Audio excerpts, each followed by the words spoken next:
Welcome to this extraordinary council meeting. So I will open with karakia, tuia karunga, tuia kararo, tuia karoto, tuia kawaho, tuia tātou te tangata ki te kaupapa o te huine, ki te kaupapa o te rangine, Māori ora kia tātou katoa. So as I say, welcome along. Obviously, we know why we're here. So this is the follow-up meeting to the previous Thursday's council meeting, and the single item on the agenda is the consideration or reconsideration of the draft annual plan. And I emphasise the word draft to go out for consultation with the community. We have one apology from Councillor Dave Woods. Is someone prepared to move? Move Councillor Walker, seconded Councillor Neubauer. All those in favour, please say aye. Aye. Against, carried. Declaration of Councillor Greening is online. Yep, I'll check that. Declarations of interest. There are none, and there are no late items. So with that, I'll just briefly explain how the day is going to run. So first up, there is a slideshow that puts some key emphasis on the information that was received over the last 24 hours. Takes us through the key changes, the impact of them, and some options around them. So that will be led by firstly Leonie for the first number of slides, then Sue, and then the wider team as we work through those. So post that, we will go into the debate, motion, etc., etc. So is everyone clear how that's going to work? Councillor Greening, do you have a question? Just points of order, if I can raise them. I have 2 points of order. The first one is Standing Order 9.8 requires us to publish an agenda. This is really for the benefit of the public. Publication of the agenda 2 working days before the meeting, and councillors only received this agenda at 5:34 p.m. yesterday evening. Thank you. So I'll take that one first, and I'll hand over to Robin to cover that off.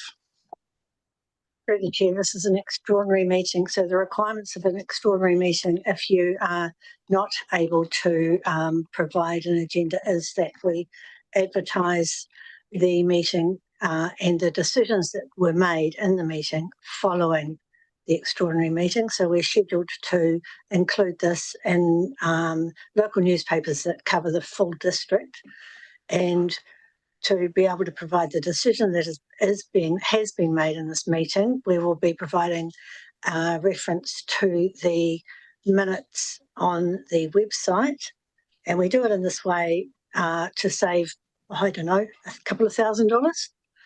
At the same time, we'll also be advertising the meetings that have been changed as a result of this meeting, the annual plan, adopting the consultation document meeting, moving from the 26th of March to the 2nd of April. Okay, thank you. And your second point of order? So just to clarify on that, so are you saying that 9.8 is overruled? Through the Chair, I haven't had a moment to go and actually look at the standing orders for an extraordinary meeting, but you will find requirements in the standing orders for that. Happy to follow up with that as soon as I get a minute. I have. This extraordinary, the extraordinary meeting is treated as a meeting, and according to Standing Orders 9.8, an agenda must be published 2 working days before a meeting.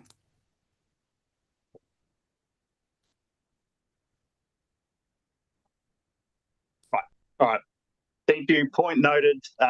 And so I'll rule that we can continue. So next point. Standing Order 25.8, noting the Mayor's comments that this is a reconsideration of last week's agenda. 25.8 is a prohibition about the repeat of motions that are similar. Robin. Through the Chair, I think you're referring to notices of motion, which are motions that are brought by members to the committee. The resolution that was passed last week, because the motion was lost on votes, meaning that it was equal, and the option was to progress this and provide additional information, and that is what this meeting is about. And the staff have gone away and provided additional information to ensure that a decision can be made on this topic. My So understanding is the just for motion clarity for Councillor Greening, there was a specific reason that we moved a motion to progress at the finish of the previous meeting to enable this meeting to consider the additional information and revised motion. Yes, revised motion. Okay. So my point is that and I'm just quoting the words here, when a motion has been considered and rejected, it's been lost, which is what happened last week. No similar notice of motion can be brought. So it's not a notice of motion. Unless, it's not a notice of motion, just for clarity. I know it's not. You have to bring a notice of motion to revisit a motion. So again, I don't believe that's correct. So, and given I'm the chair and ruling on points of order is fortunately my job, I will also not accept your point of order on that either, based on the advice I've received. Right. So I'll now move on with the slides. So I'll come across firstly to CEO Leone to take us through the first of those slides. Kia ora. We all know why we're here today, to look at some of the choices that we're going to put in front of you and some of the levers that could be exercised to bring down our rates revenue number. So as you recalled last week, we brought you the draft 2026, 2027 annual plan for approval to go to produce the consultation document, and that wasn't approved. You gave us direction to lower rates number, options that could be exercised within the annual plan boundaries, so essentially wouldn't trigger an LTP amendment, and clarity on those options that would throw to the ratepayers and what might impact community outcomes. So, so today we've done a slide pack because we felt it was a good way to take you through the options rather than in text, and we've got some graphics, might make it a bit easier. But first, just the first slide, maybe go to the second. Sorry guys. Try now, Sue? Oh yeah, and then move on to the next one, I think. So what I wanted to do was go to the next one. Thanks. Yeah, and this is a busy slide, I know, but what I wanted to do was just to take you through, and you can see everything listed up here, some of the pre-work that has happened, because I think there's might be a perception that we've done nothing to try and improve our number coming to you that we brought to you last week, and that there weren't continuing efforts to find efficiencies, savings and extra revenue where possible. So this is just some of the work that's been done in the last year or two. What we did first was I would just want to point out that we've reduced on this side. We had a restructure which reduced the size of the executive team, which saved some money. We reduced the salary budget by 1.4 million, and that's not non-trivial. That's we're running right now about 40 staff under our FTE. This is vacancy, so we've been only improving those ones that are critical. We have also postponed our FMIS replacement in our IT program, and we've also done quite a bit of work around some business budgets like consultancy, it's 1,000 cuts really. Our go-to area resourcing, that has dropped as well. And we've also done some cost avoidance by bringing more legal work in-house, also bringing in the compliance team, and also we've set up a LIM team without increasing our salary budget. So we've taken staff from the organisation to create a LIM team because it was a significant risk to this organisation. It would potentially put us at risk for quite a lot of dollars. I think the context really is important for you. It demonstrates that we are constantly doing a lot of work. We also had 2 storm events last year. It's equivalent to taking 9 FTE out of our organisation. It was 15,000 hours. So I just wanted to put that up there as well. This is all in the context of the work that we've been doing to consistently trying to find efficiency. So even as we leave here today, we'll be constantly still looking at what can we do better. For example, in the last week we've recognised that we can drop 2 cars in our fleet after doing another review. So none of them are big bang because we don't have a big rock where you can find a few dollars under. They're all small cuts, but we are continually doing it. So I just also want to go to the next slide now. You'll get this slide pack. I wanted to also do some comparisons here regarding the how we compared, and we also showed you last November in a induction session around how we are in terms of other councils, and benchmarking is really difficult, but some of these numbers are quite significant.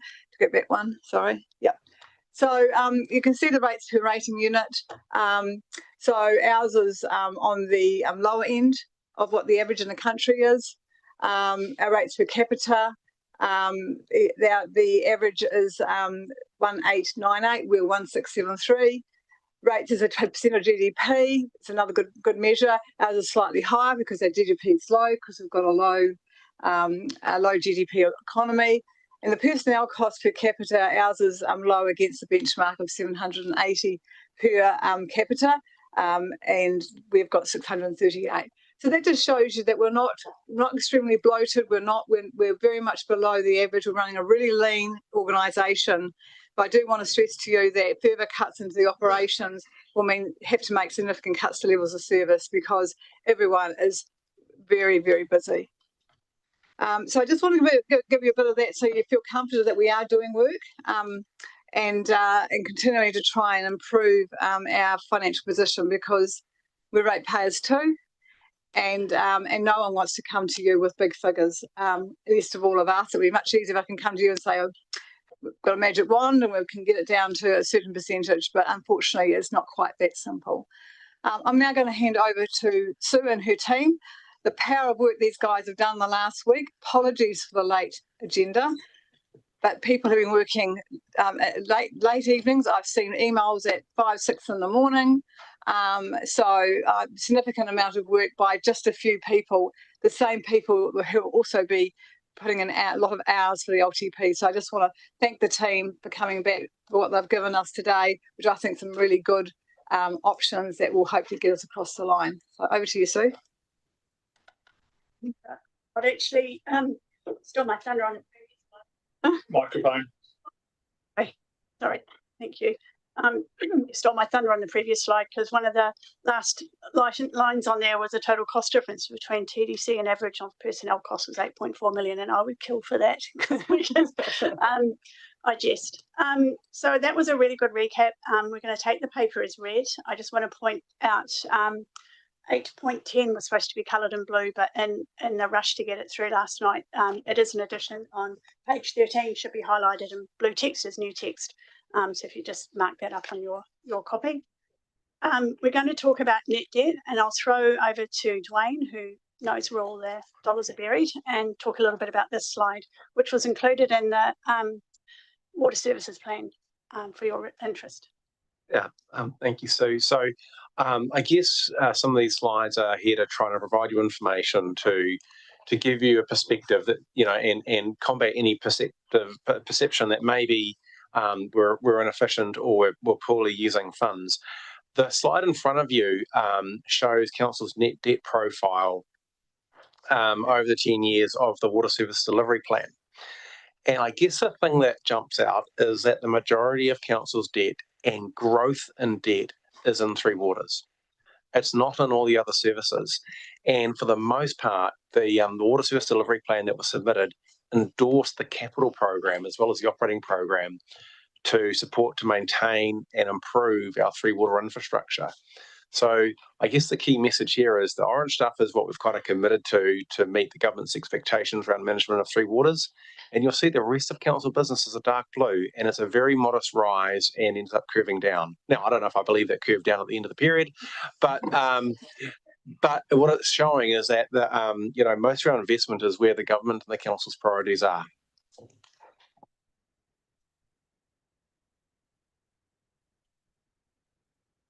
Couldn't have put it better myself. Thanks, Dwayne. What we're going to do is take you through our options that were highlighted in the paper and just show you what it looks like and when we turn some things on and off. So it's a little bit like a acoustic digital twin, if you like. So we started with our 9.9, which you know is 2.3 plus 3 waters plus the recovery rate over 5 years. That's our starting point. One of the first options we looked at was a top line reduction of CapEx and associated OpEx that comes with that. That will get us to a 9.4. What that does is reduce your current rate number, but it does push it out into 27-28, a slight increase from 10.4 to 10.8. There is, depending on what we take out, there is an increased risk on some of the capital spend, depending on what we take out. At all times, we don't want to create a risk in our infrastructure and our assets, but that's what's going to happen if we do remove some of those capital items. We would do a retest on the merit of those capital items before we do anything. We're not just going to draw a line. We would have to go through all of the activity group owners and understand what is the true risk. I'll pause. So then there's the recovery rate. So we introduced a recovery rate into our draft annual plan. I'm going to hand over to my colleague on my left to talk a little bit about it. But here is our first lever. Thank you, through you, Mr. Chair. So the recovery rate at the moment in the 9.9%, we are looking at paying that back off over 5 years. Essentially, the rate is 2.3% in the first year, and a similar amount required over the following 5 years. An option to reduce the rate is to increase the period that we take to pay that back. Moving it to 6 years, as an example, would actually shave 0.4% off the rate number, so the recovery rate would be 1.9. The fixed charge too would drop from the 124, including GST, down to 105. It would have a detrimental impact on the net debt figure just in the opening few years. Obviously, after 5 years, it's all paid back. What this is suggesting is to pay back it after 6 years. I don't think the one thing to realise is that 6 year, essentially, you'll be collecting funds that you weren't under this option, obviously. But there's an extra year of interest and loan repayments, and just like your mortgage, if you extend the actual amount of time that you're taking to pay it off, it ultimately costs you more in dollars than it would if it was 5 years. 6 years just costs more. So yes, that's the explanation there. So what that looks like, 2.3 plus 5.3, a slow recovery rate of 1.9. And again, we're going to look at taking that CapEx and OpEx top line reduction off, resulting in a 9. I'll pause there for dramatic effect. Debt funding reduction on CapEx is one of the benefits, but it does take longer to pay off our recovery rate debt.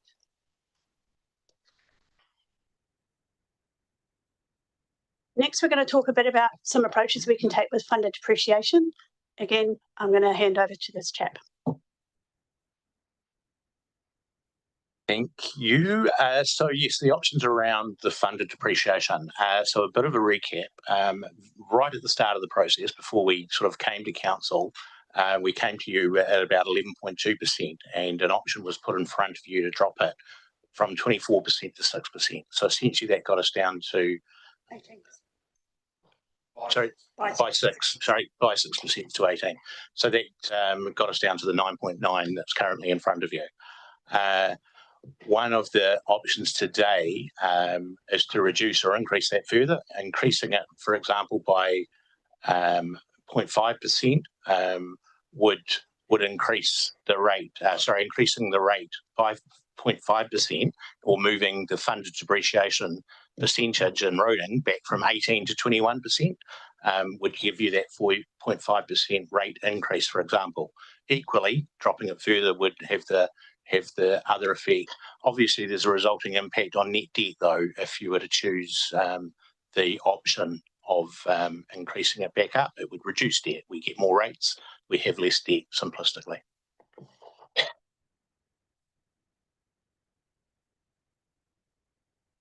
So that would get us, keep forgetting, through your chair. So this is the option, what it looks like at 9.9. So using that CapEx and OpEx top line reduction to put back into the funded depreciation to get us to a 21% point. One of the benefits is, I know you all love balanced benchmarks. It does get us closer to that balanced benchmark focus. But again, we do have an increased rates number in the next year, and we still have to do that reduced capital spend. So we still have that risk profile.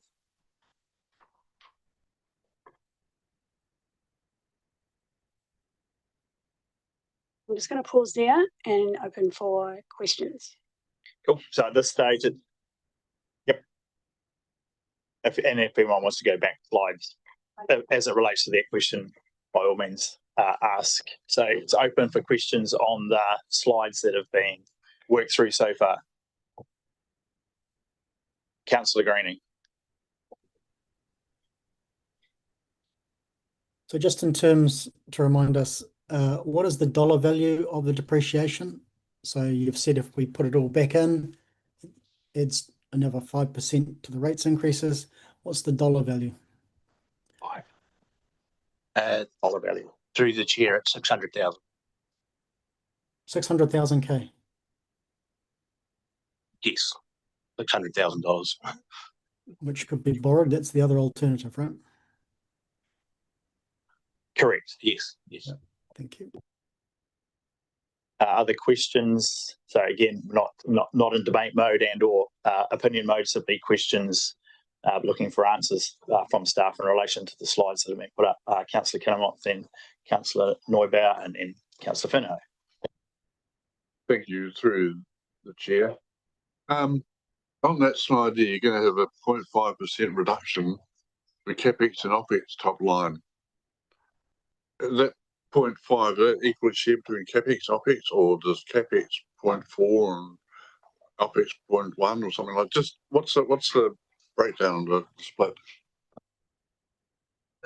Through the chair, at the moment, it's pretty much 50-50 in terms of the impact.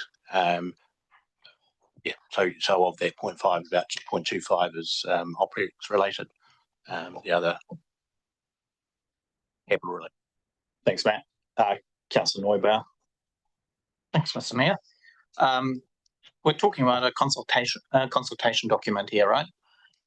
So the purpose of a consultation document is to get information back from our community, so we can, well, maybe we should be consulting on different options when it comes to depreciation.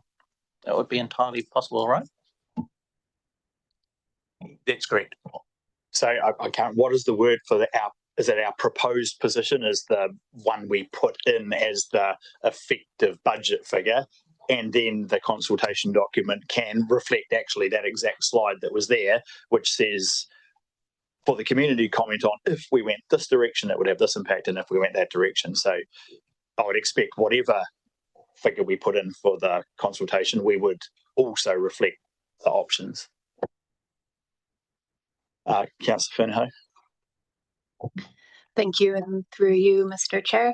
And thanks for all the work that you've done in a short timeline with many opinions, I'm sure.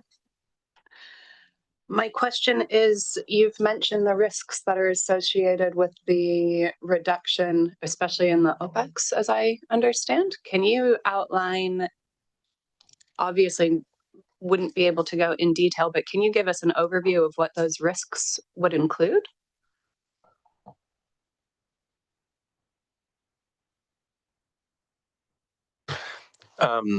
I'll have a stab. I mean, at the moment, a chunk of that minus 0.5 is a provision. Essentially, you're setting a management challenge. And I think the point that Leonie was making before is that this organisation runs lean already. And it's actually quite hard to be very specific about the risk, except to say that we already run a lean organisation with a lean budget, and we'll be making it tighter. And the more we do that, the more likely we won't be able to realise the budget, or we'll end up trimming that in somewhere that generates some risk for council. There are some other things to do with the capital program, but probably less risk in the OPEX. The team went through a prioritisation system with the capital program, and effectively $7.6 million of the capital program has been chopped out to help generate some interest cost savings to give you that 0.5. And I think that's, in my view, a sort of a low to moderate risk. Thank you. Councillor Greening. So the capital and OPEX, which was also going to explore more. So you've said 7.6 million chopped out. Is that permanently reduced or is that sliding over to the next financial year? Through the chair, all else being equal, we're assuming things get deferred. There's very little in our capital program, especially in the first 3 or 4 years, that doesn't have merit.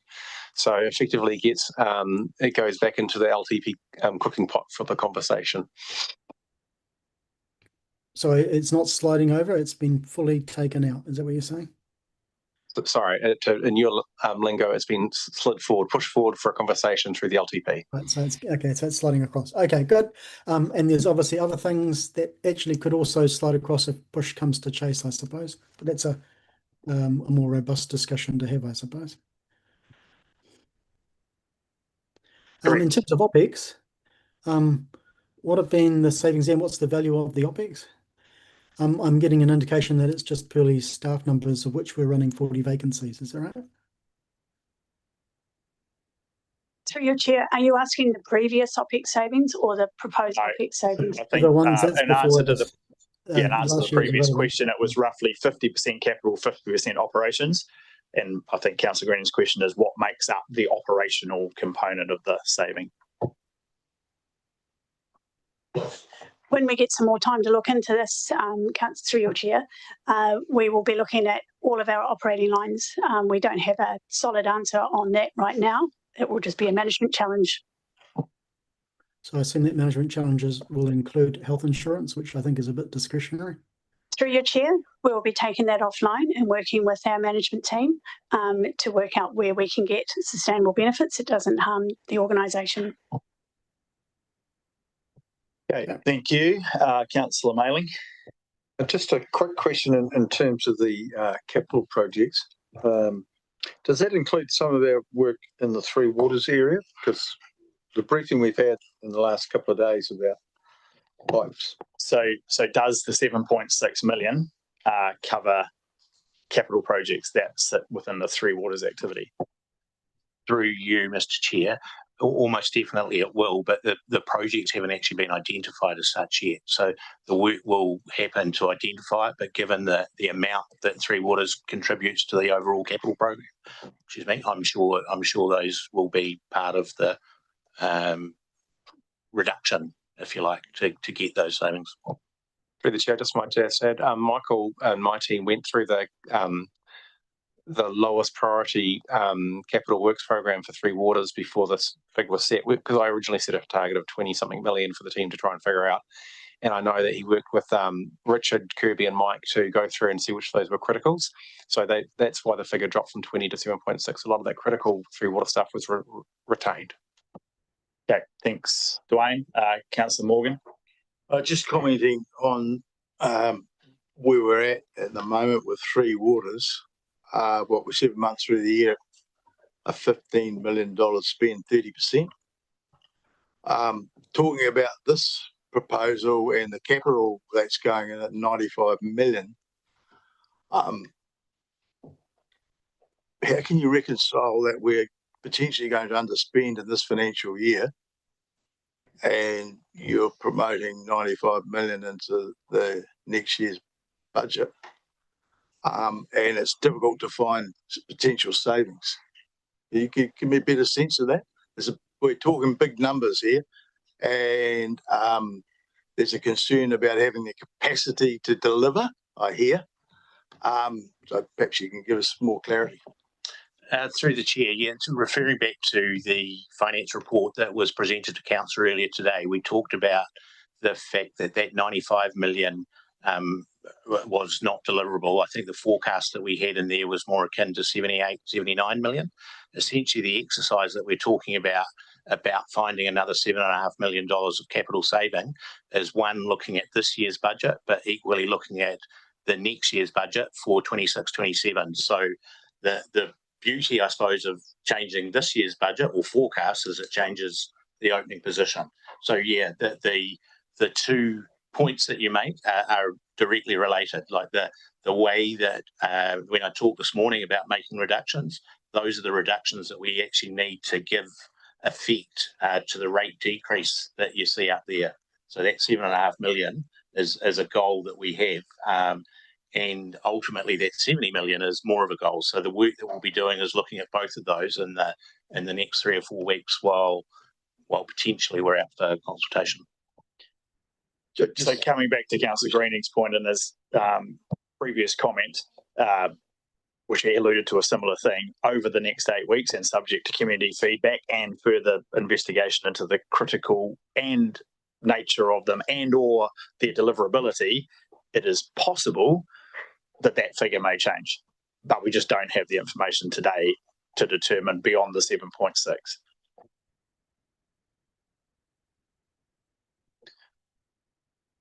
Anything further in terms of questions from the slides we've seen to date? If not, I'll hand back to who's got the next lot of slides.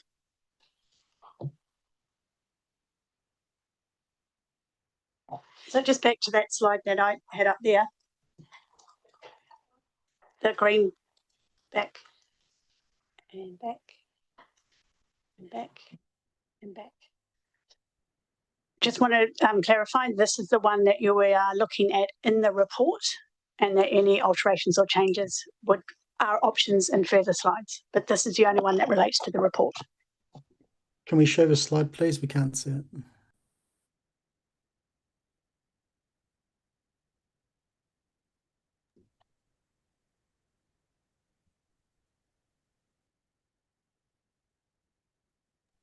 Thank you.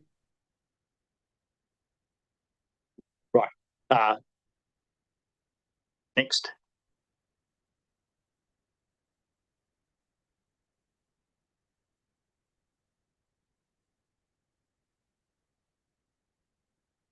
Are there any further questions? Not at this point. So is that the finish of the slideshow? No, sorry, you're right. Yeah, I thought it was. Thanks for the Right. I was just testing you, good Chair. One of the other things we were talking about was the funding basis in which the recovery rate could be done. We are current in the report. We refer to a fixed recovery rate, currently at $125 $4 per rating unit. Slowing the recovery rate would come back down to 105. However, we are open to have a discussion around some of the other ways that we can fund.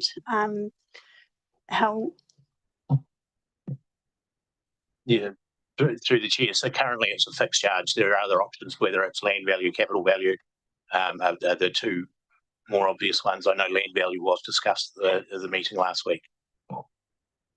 Okay, thank you. That will no doubt come up for conversation in one way, shape or form during the course of this discussion.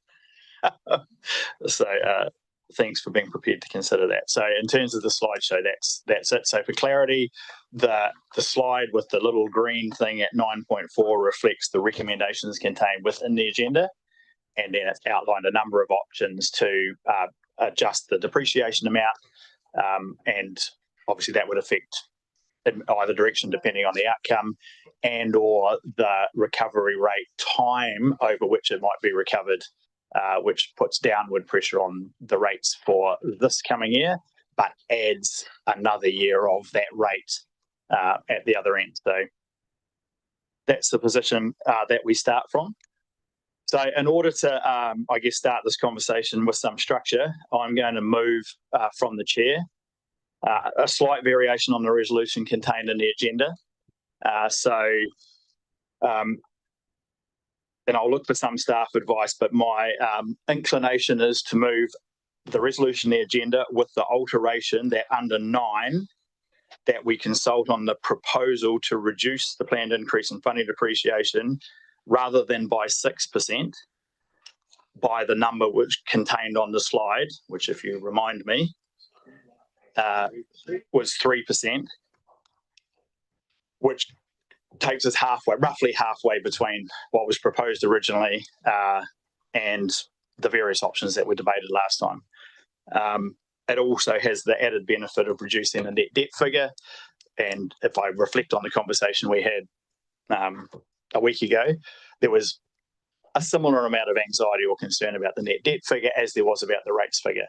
And given the great work that has been commented on in terms of staff finding some other savings, and given that a number of the comments that I received both during the meeting and afterwards, it wasn't specifically about the number, it was about the intention, I guess the confidence that the council had in staff delivering on savings, both in the capital program and in the operational side, rather than purely about whether it's 9.8 or 9.7 or 9.9. I think that has been really well reflected in the recommendations that we've received. And I'd also note that we are going out for consultation, and as both Councillor Greening and Councillor Morgan have commented on, between now and going through those meetings, getting that feedback and getting to a final position, there will be plenty of opportunity to reconsider the work that's been done to date on the capital program particularly, and identify whether, looking at both the deliverability that Councillor Morgan touched on and was covered in this morning's meeting, and the risk and necessity of some of those, it is possible that there may be further opportunities in that space. So with that, I'm happy to move the resolution as amended.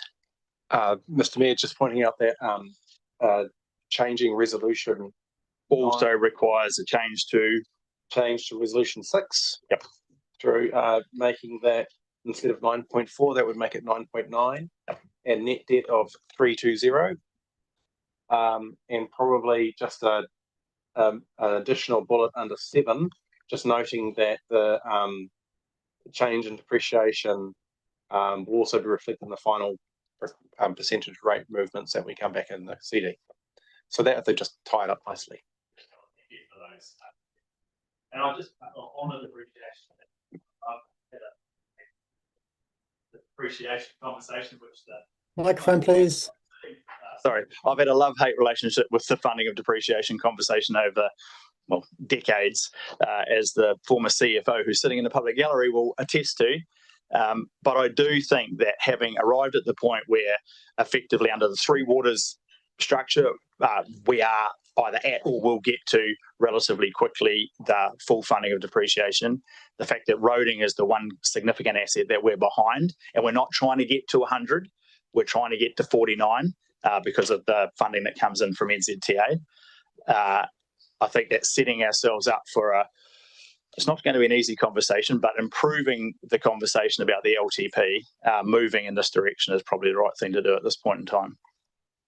So with that, I'm looking for a seconder for the resolution. Councillor Neubauer, are you happy to second? Sorry, that's a change, right? Oh, hang on. No, take that off. All good. Councillor Mayling. Yeah, look, I'm happy to second. I did apologise to the Mayor for my absence last Thursday, but it was important that I was where I was. We put this out for consultation, and by the time we get everything back, it'll be about 8 weeks. A lot can change in 8 weeks. We'll see what's happened in the last 2 weeks around the world.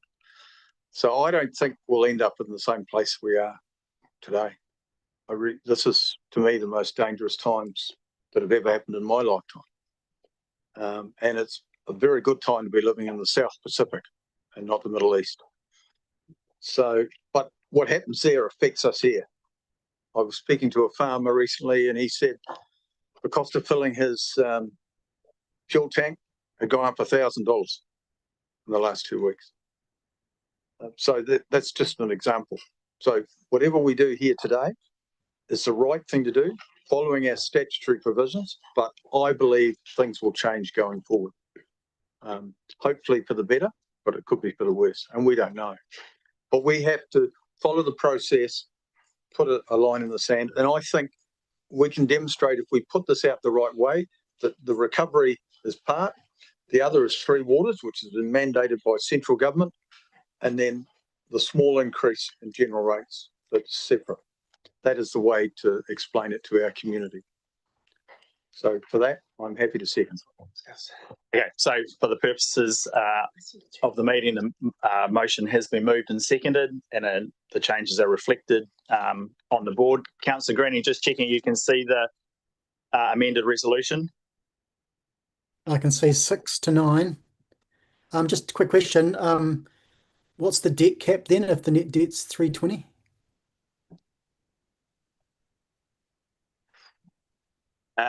Through you, Mr. Chair, the overall impact of the resolution as it stands is to get to 9.9%. So the debt cap, the dynamic net debt cap, is still the 363 million that it was when we started the process. Yes. Well, I'll come back to you, Councillor Greening, for further questions as so I note that your hand is up. Councillor Neubauer. Thank you very much, Mr. Mayor. I appreciate the change that you've incorporated in here, moving us closer to the scheduled trajectory on depreciation. Very much appreciate that. And good to see that the rest, the other options will actually be included in the consultation document. I would like to move a much simpler amendment, if I may. And I would that concerns the funding basis of the proposed weather event recovery rate. Bear with me, more is sometimes more if you're trying to win some votes here. So if we could please set that rate on capital value basis rather than as a uniform charge. And you'll recall that I proposed land value as a basis at our last meeting. Now, having listened to the discussions around the table, I'm putting forward capital value as a compromise because it's more aligned with our existing rating framework, and it's still addressing concerns about the distributional impact of a uniform charge. At present, the majority of our rates are set on a value-based approach, and the reason behind it is well understood. It broadly reflects the ability to pay, and it helps to ensure that the relative burden is shared in a way that most people would consider fair. A uniform charge moves us away from that approach. By its nature, it applies the same amount to every rating unit regardless of value, which means the relative impact can be greater on lower value properties and smaller on higher value properties. It can also lead to outcomes that are very difficult to explain to our community. For example, where multiple dwellings sit on a single rating unit, or where very large land holdings or commercial properties are involved, the same uniform amount may apply as for a small single household property. So I appreciate, while that might be simple administratively, the relative impact on individual households can be quite different, even though the recovery effort may benefit some parts of our district more directly than others. One other point that I think is worth keeping in mind is that the people most affected by a uniform rate are not always the ones most likely to engage in our submission processes or to come and speak to us directly. A uniform charge can appear administratively simpler and may generate less pushback. I get that. But part of our role as councillors and elected members is to also consider the impact on those who are less visible in the debate, and to make sure that the way we set our rates remains broadly fair across the whole community, not just for those who have the time or resources to advocate for themselves. I also note that over time, we have introduced a number of uniform charges into our rating system, and we may now be relying on them more heavily than many other councils. That may be something that we might want to look at more closely as part of the long-term plan discussions. But for the purpose of this annual plan, my preference would be to remain aligned with the value-based approach and we already apply to our general rates. I do understand the desire to keep the system straightforward, and I recognise that there are different views around the table. But for The reason outlined here, this amendment proposes capital value as a practical middle ground, consistent with our current rating structure, relatively simple to apply, and in my view, a fairer way of sharing the cost across the district. My intention here is not to make this a divisive issue, but to see whether we can reach an approach that allows us to move forward and adopt an annual plan with a greater level of confidence around the table. Thank you. Thank you. So it has been moved as an amendment. So I'm looking for a seconder. Happy to second. It's been moved and seconded. Now, we debated this quite extensively at the previous council meeting, albeit I acknowledge it was on land value, not capital value. Yeah, I think there has been a lot of discussion. But as an amendment, people are open to speak to it if they would like. Other than that, I will look to put the resolution. So it has been moved Councillor Neubauer, seconded Councillor Greening. Is there any further comment? Yeah, can I speak to it? I've got my hand up. You may. Fantastic. First of all, can I just get a procedural matter out of the way, which is divisions? Can I please make sure that our division is called for the main resolution and for all amendments made today, including this one? I do think that taking a more insurance-based approach, which would basically take into account capital value, is fairer. It's consistent with our methodology for rating. And on that regard, I think the community are familiar with it and our systems are familiar with it as well. So it makes sense. And it's fair, which is what our rating methodology tries to achieve by using capital value as well. So nothing new, really. So I hope that people will support it. Thank you, Councillor Greening. Is there any further comment? Councillor Butler. Yeah, I just wondered what the implications are in terms of staff resources for doing this, the capital value rate as opposed to the other charge. Matt. Yeah. Sue. Apologies, you had a question, Mike. So in terms of, is there a significant difference in the resourcing between a flat rate and using capital value? And I assume that actually that's pretty much the same in terms of that council process. Yeah. All right. If there's nothing further, I'll look. So everyone's clear what the difference is. So we're voting on either the flat rate, which is currently in the resolution at 124 over 5 years, or using capital value.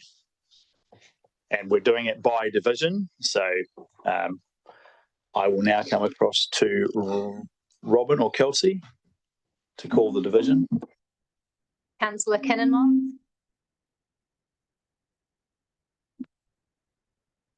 Sorry, can you make it clear as to what I'm voting on right now?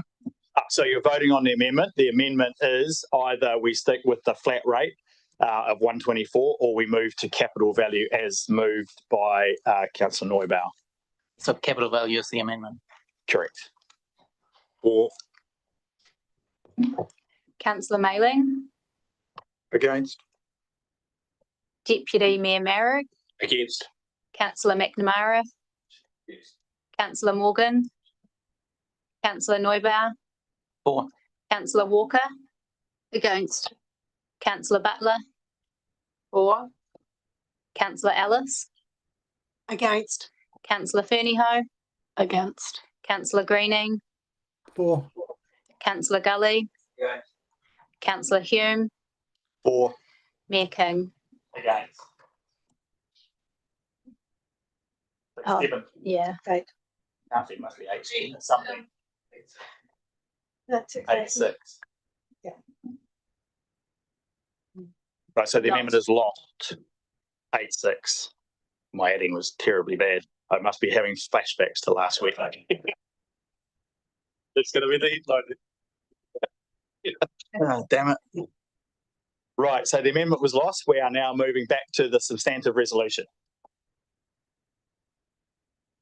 Thank you. I would like to move a second amendment that the capital value option is presented as an option in the consultation document.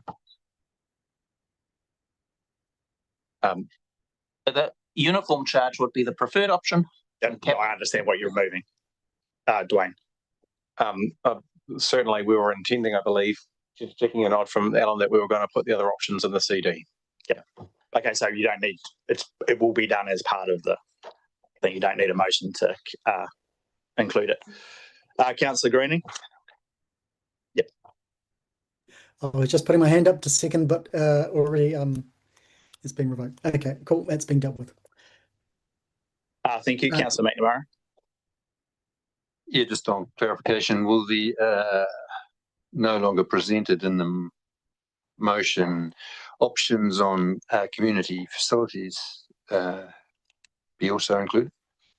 So, with the resolution moved to consult specifically on the Tapawera one,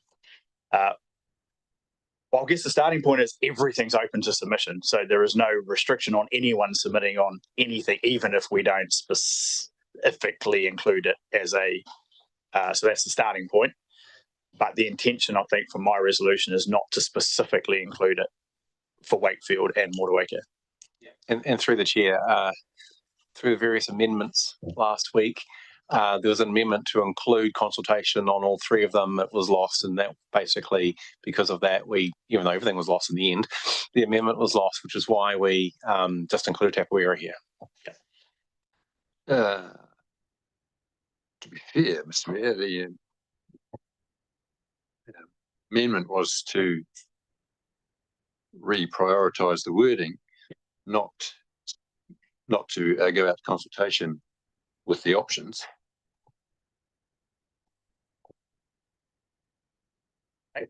I'm relatively relaxed about it. Like I say, at the end of the day, everything is open for submission, regardless of whether, I mean, someone may come back and resuggest land value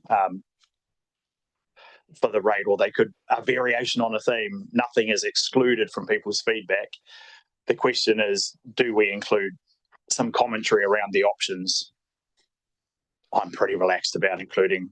Our proposal is specifically for the budget that Tapawera is not in and the other two remain in. Whether the wording was just if we don't include it, that the information isn't presented. So I'm pretty relaxed about including the information and just in the commentary, as opposed to through the chair. So I mean, we can certainly say the other two facilities are in. If you want us to give the analysis of the impact financially and service levels, it's better to tell us now to include it in the consultation document, because it's extra work. Well, we'll come back to the extra work question. So we already know what the impact of the other two is, because we debated them when we were proposing to take them out. So I would have thought the commentary should be reasonably simple, i.e., should the impact of removing the other two as a reduction in the annual plan of whatever point it was when it was going to be out the first time. That makes sense. I'm not looking for pages of it. It's just enough information for people to understand what if they want to submit on removing the other two, they should do it with at least some understanding of what that means in terms of reductions and or increases. Cool. All right, thank you. So I don't think we need a resolution to cover that either. That will just be done. Right. Anyone else with comments before I put the substantive resolution? I note your comment, Mark, but I'll come to you once I've checked if there's any other speakers. If there is not, Councillor Greening.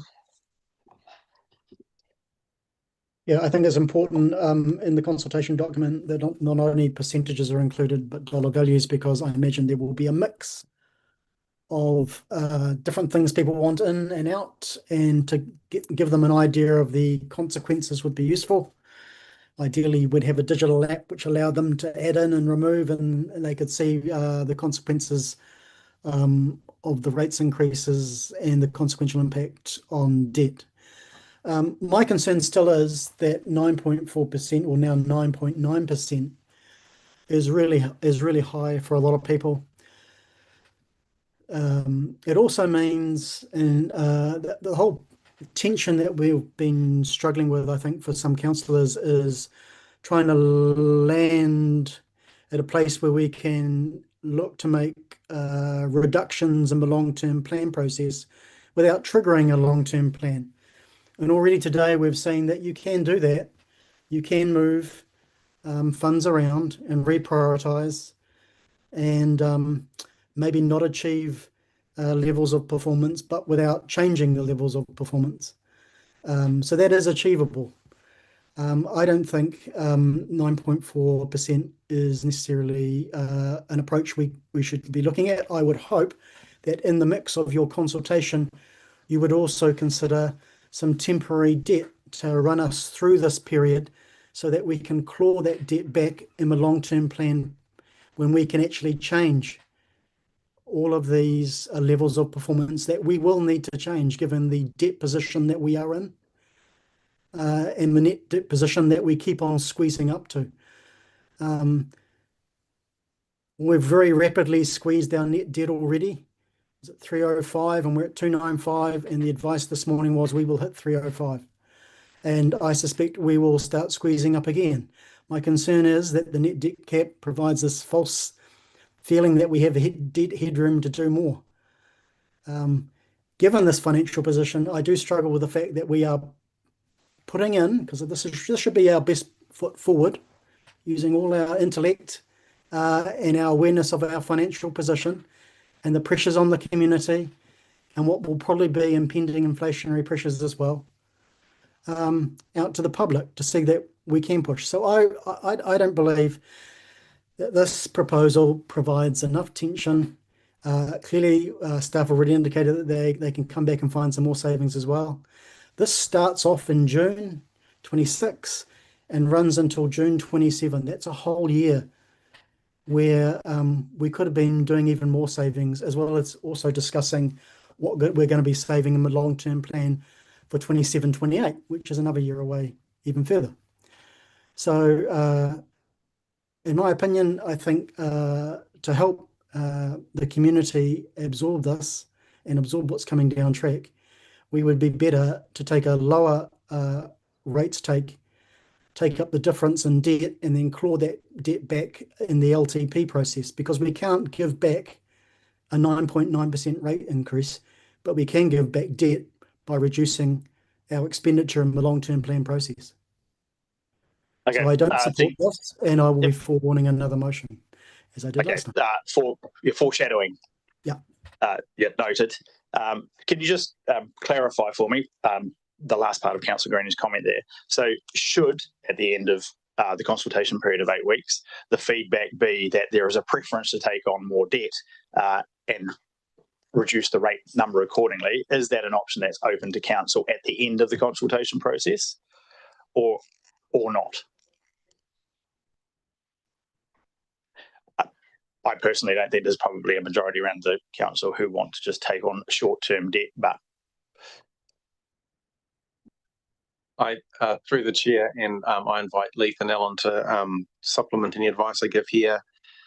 It would be given. It depends on the level of the debt, essentially. So if you're talking about, if it's within the net debt cap, so it's within the cap. My concern was more around the level of the debt. So you, at the moment, the difference between 9.9 and let's say 5.2 or something like that would be $5-6 million.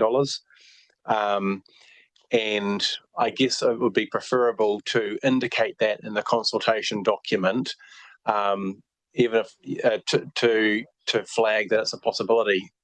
Alan, Leith, any additional advice? It's not such a big deal if it's a couple million. 5 or 6 million is substantial. Okay, right. We'll just leave it as it is in the meantime then. Right. Any further comments before I look to put the resolution? Councillor McNamara, Councillor Kinnemont, then Councillor Neubauer. Thank you, Mr. Mayor. Yeah, look, I still struggle to support the motion. I appreciate the work staff has done. However, find comparing ourselves to other councils who have done worse is not really a comparison that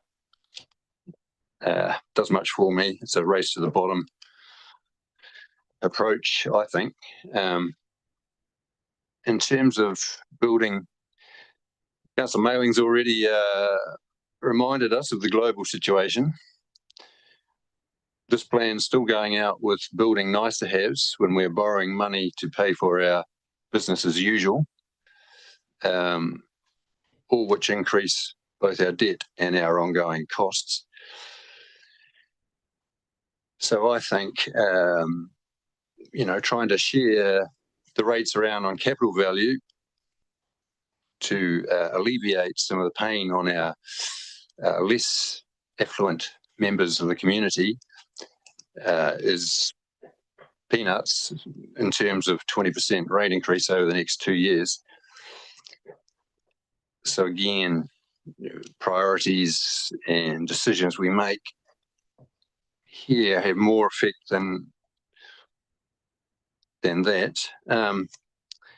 So I would like to have seen a more a greater attempt to move some things around to achieve a less impactful result. And yeah, as I say, I'm struggling to support what's before us. Thank you, Councillor McNamara. Councillor Neubauer. Oh, Councillor Kinnermont, then Councillor Neubauer. You're good? Councillor Neubauer. Rightio, thank you very much. Look, I want to briefly reflect on the process that has led us to this point. Over the last few months, we've spent quite a bit of time looking for savings, and I think everybody will agree it's not been an easy process. And I hope that going forward, we can refine the way we work through the annual plan so that elected members have clearer visibility of the choices in front of us earlier in the process. Now, yesterday I attended the Developing Nelson Tasman industry briefing at Saxton Oval, where where a member of our executive leadership team gave a presentation and outlined the major projects for the coming year. That enlightening presentation included some information that I've been looking for the last 4 months. Among other things, it included the Richmond South Stormwater Program with an indicative cost of around $50 million. The Dovedale Rural Water Supply Upgrade with a cost of more than $7 million. And I mention this not to question the merits of those projects today, but because it highlighted to me that this level of detail has not really been visible to us during the annual plan discussions. Over the past 4 months, we have asked to look for savings, and I know several of us, including myself specifically, asked for more visibility around the significant increases in the Three Waters program. What we largely received were aggregated figures, which made it difficult to understand what was driving the numbers and where genuine prioritisation might have been possible. Where we see individual projects of this scale, it raises a reasonable question about whether elected members have had enough opportunity to consider the balance between renewal, growth, and new capital works. This is particularly relevant when the national conversation, including the National Infrastructure Plan, is very clear about the need to focus more strongly on maintenance and renewal, and to be cautious about expanding networks unless there is a clear strategic decision to do so. Those are fundamentally governance choices. And I think we need to make sure that our processes give us the ability to make them consciously rather than by default.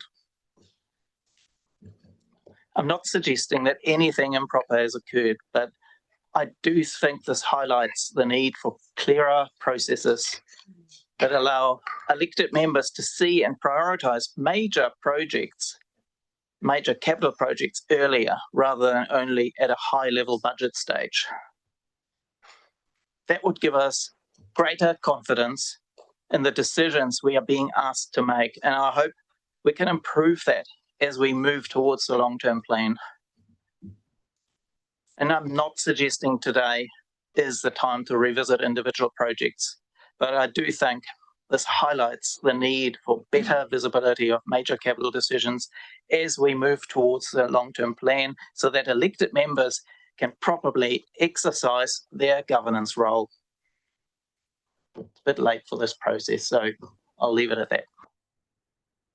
Okay, thank you, Councillor Neuberg. Councillor Walker. Thank you, through Mayor. So I guess I just want some clarification around. So today we are teasing out yet again the consultation document that we're going to send out to our communities on our annual plan. I guess I want some understanding that when we go out to our community and we consult with them, we give them as much information as Councillor McNamara says. You know, last week we had the facilities in, this week they're no longer on what we're voting for. The Mayor said we can include that in the conversation. I guess my question to all the staff is, how far entrenched are we in the program now? Because if we get a clear step from our community that they cannot afford these rates, because this morning it was 9.4 and now we're gone back up to 9.9, do we have room to suddenly stop, pause, look, and acknowledge what our community is saying? Or are we so far in now that we have to wait for the long-term plan? And I know the long-term plan will allow us to look at levels of service and some capital that the councillor next to me is saying. But can we actually pause once we've gone out and our community come back and acknowledge what their voice may be? Who's answering that? I don't know if it's an Alan question or a Dwayne question. Through the chair, look, I'll attempt a first answer. It's always available for the council to make changes. And I mentioned before a threshold, for example, of potentially debt funding more of the operating costs, where you could probably make that decision even if we hadn't consulted on it. If you want, again, I would recommend, if you want to consider going back down to 7 or 5.2 or whatever it might have been, and you've got several $1 million of additional debt funding, which is essentially the bridge that you're going to have to create to achieve that rates revenue, that we were best to mention that in the CD. That gives you pretty good flexibility to debt fund, and the reason I mention that is the ability to shave off $5 million off the organisation's operating expenditure in a month is impractical. Okay, thank you. So yes, there is scope for change. That works both ways, reductions and increases depending on community feedback, but it's probably not going from 9.9 to 2.5, but somewhere in there, the things we're consulting on, we could go back to the lower depreciation funding. You could push out the recovery rate for another year. All of those things would have downward implications, but I think it is, and you've been around here long enough to know that radical changes at the end of are very hard to do, just because. So, Councillor Deputy Mayor Murray, then Councillor Ellis. Thank you, Mr. Mayor. Through you. So, first, I just wanted to acknowledge the work that's gone on from the staff over the last week to get us to a point where you've had a look. And I actually want to acknowledge the risks that we still have with the savings that you have to have. And those risks will come to elected members in terms of it's taking longer to get a Lagoima request, it's taking longer to get a consent done, it's taking longer for something to happen where we don't have staff resource because we've cut back to meet your commitment that you've made today. So I just want to acknowledge that in committing to that saving, where you're going to find that and how you're going to find that is more pain and more hurt. And for some of our ratepayer base, they'll be going, you've got lots of staff and it's not going to make any difference. For others that probably work with you closer and have more intimate relationships will absolutely understand the strain you're under. So I don't want that to get lost. Also, I don't want to get lost in terms of, remember when we started this journey last week, 2.3 of this percent of this rate, it's maybe even slightly lower now with where that movement's come from, is what is going to be formed as we understand it currently in terms of the government's rate cap. So we are already peeled back in core service. We saw the debt graphs again in terms of where our debt sits, and that's going to continue in terms of the three water space and the pressure that's coming, and the pressure that we heard this morning through the regulator in terms of, if there's a water scheme that's not working, we may just insist the council take that over and you make it work. So we're going to have more central government pressure in terms of complying at that level. I guess also I want to acknowledge that diversity around this table is a fantastic thing. And the debate and the different views and the different suggestions isn't unhealthy for the system. And I actually think in terms of the tone or the change of the council dynamic is that we will see some pivotal shifts through the long-term plan process just because of the makeup around this table. And for me, that's the place that this happens. So this is remembering the consultation document for the annual plan that the community is going to feed back into. I'm obviously going to support this this motion. And just to the point of, do we take some more short-term debt, or do we actually increase our depreciation and get some debt relief? That's the diversity around this table. So I actually don't think there's a right or a wrong. But as we work through this, we will compromise. We will check the decisions we make on behalf of the communities we represent and come up with a collective decision. So the debate's great, but it'd be really good to centre the debate in this table with all of us. So if there's requests for major projects and costs that are coming through, it'd be really good to understand all of that so that we can all share on that journey at the same time. So I'll be supporting the motion. Thank you, Deputy Mayor Murray. Councillor Ellis. Thank you, through you, Chair. Gosh, I'm a practical girl. And I'm just curious with these changes to have $500,000 drop in operating costs, and we're talking across three waters and operating areas, that's got to be paid for somewhere eventually. And my concern as we talk about adding to debt to allow for depreciation and all the rest of it, that every time it's still going to be a cost that our community is going to have to meet into the future, and everything just gets more expensive into that future the more we delay them. So I'm very cautious about how that's going to pan out. The problem I've had with the delays, I mean, people talk about not having an opportunity to input to the annual plan. I've been in the position, inputted into the long-term plan and understand how that process works. So not feeling quite so out of that process, because that's kind of part of democracy, is we have to plan out 3 years in advance. Unfortunately for those coming in, they feel like they haven't inputted into that, but democracy takes time to keep going. We could do it far more efficiently. We could turn the boat round a lot faster, especially if we didn't have to consult our community and we didn't have to allow for democracy. That's where I'm coming from in this process. And my other concern is if we take 500K out of operating budgets to get that 0.5 in, we still, as elected members, and staff don't, you've made it quite clear, have a view of how that's actually practically going to happen. And for those of us in the last term, when money was taken out of operating budgets, and the only way that could be found, the community had something, quite a reaction to that, and it wasn't the types of cuts that they wanted to see. And so I would like are we going to have any clarity about what those cuts are going to look like? Because we've got a consultation document coming out, and at this point we're not going to know what those changes in our community in a practical sense actually are going to be. And so a warning to those in the community, if there's something you really don't want to lose, you need to let us know. If there's something you want to continue to happen, you need to let us know. And if you're willing to let go of something, make sure you let us know, because otherwise we're going out and we're not telling you where those cuts might be made. So, please, it's time for the community to come back and say what they value, what's important, and how much value they put on it. Are you willing to have a much, much higher rate down the road so that it's slightly less now? Because the previous council has paid the cost of doing that in the past. So it's always a trade-off. We're always pulling levers. The consequences we don't always see. So please, in the community, take your opportunity to let us know what's important, because there is a lot that we think that we can let go of, that we're legislated to do, and we can't let it go. But the community thinks, that's the first thing we want to see gone, and we actually can't. So things that are precious to you are going to go under this proposal. But I will be supporting the recommendations as they are. Okay, thank you.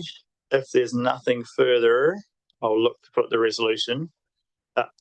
Councillor Morgan. Just listening to the corridor, and where we've landed, I think, we've just had a good discussion around the financials. The plan for next year is to run a loss of about 25 million. Our operating costs are going to be funded through debt, the tail end of them. We're not sure that we're going to spend our capex in the year ahead like this year. And we're going to pitch a 9.9 for discussion. I came in 4 months ago and looked at the advice of management, and it said that we weren't running a sustainable financial approach. Where we're going to land this time next year, the end of the financial result, if the budget's correct, we'll run another loss before we go have the LTP discussions.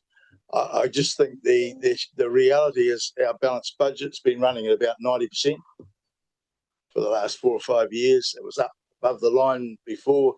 No doubt we didn't do depreciation and the rest of it, so it was up higher. So we've got some real challenges around getting to a balanced budget going forward, and the way I see the numbers come through, they're not sustainable, because there's numbers in there that are not there, that they are there at the end of the annual plan. The annual report, they're there, but not on a monthly basis, which is our reality, and we should see them. So, and yet we've discussed those numbers. I find that I'm happy to discuss with the community what's going forward, but my view on it is we're not on a trajectory. If we don't address it, you're going to have to address it at some point in time. Okay, thank you, Councillor Morgan. I'll look to put the resolution. Very brief right of reply. Obviously, a lot has happened in a week, both locally and everywhere else. I really encourage people to support the resolution, to go out and consult with the community. And I think there is a lot of pressure. There are a lot of challenges out there, and the challenges have actually got more in the week.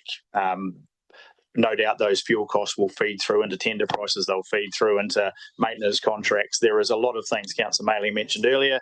By the time we get 8 weeks from now and we sit back here responding to the communication, goodness knows quite where all that will have landed. It's a possibility it's improved, and there's a distinct possibility it hasn't. So that is the situation we're in all the time. Pretty much the whole time I've been in this seat, things have come from left field, COVID, floods, it's been never ending, the challenges. And I think as an organisation, I know benchmarking is difficult, and I understand that Councillor McNamara is concerned that, comparing ourselves with other local government entities is not perhaps ideal. But that is the business we're in. We're not a company. We're in this weird mix between community delivery, regulator, infrastructure provider, growth promoter, director, influencer. We've got all of these roles and all of these hats, and they don't neatly fit into a tidy financial package.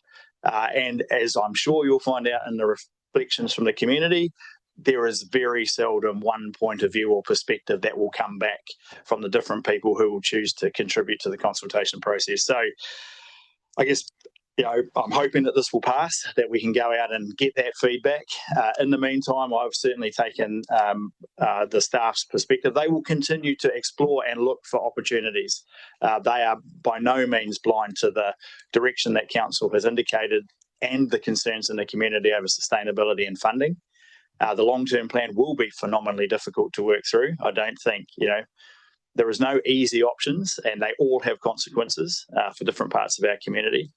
And, throw into that conversation a central government election, which could continue the direction that we've got now around going for growth and infrastructure and much, broader zoning and less influence for local government.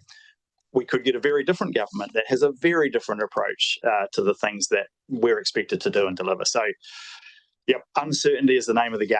Adaptability and flexibility is something we just have to always keep in mind. And we're dealing with a very dynamic and a very, very diverse community, both in their locations, from here in Richmond to the back of beyond down at the end of Marawea, the far side of Golden Bay, and in views and opinions. It's what makes it an awesome place to live, but it makes it a hell of a challenging place to govern. So with that, I'll look to put the resolution. I will note Councillor Greening, so I'll call for division. Councillor Kinmonth. For. Councillor Mayling. For. Deputy Mayor Maru. For. Councillor McNamara. Against. Councillor Morgan. Against. Councillor Neubauer. For. Councillor Walker. For. Councillor Butler. For. Councillor Ellis. For. Councillor Fernyhough. For. Councillor Greening. Against. Councillor Gully. For. Councillor Hume. Against. Mayor King. For. Carried 10-4. Right, thank you. Again, as much as I breathe a large sigh of relief, I do remember it is only one step in a process that has 8 weeks to go before we sit down. Well, actually, 7 days to go before we confirm the consultation document on the 2nd of April. Then a consultation period, then a further round of decisions, and then or in conjunction with long-term plan and development. And I would like to highlight the fact that in the conversations I've had with staff, they are very clear that it is not business as usual, that there is a significant desire for change through the long-term planning process. And so, yes, I think that is the basis on which both this conversation is highlighted, that we can expect a robust debate between both ourselves and the community over what that looks like going forward. So we will get there soon enough. I know for many of you it seems a long way off, but I can assure you it actually will come much more quickly than you think. I will close with karakia. Kia heke te kororo, kia wātea, kia mama, te manua o te tangata, kia o ki te ara mō tātou o ora nei, kia rongo, kia runga, kia tina, hui e, tai ki e. Thank you all, and we will see you at the next exciting instalment.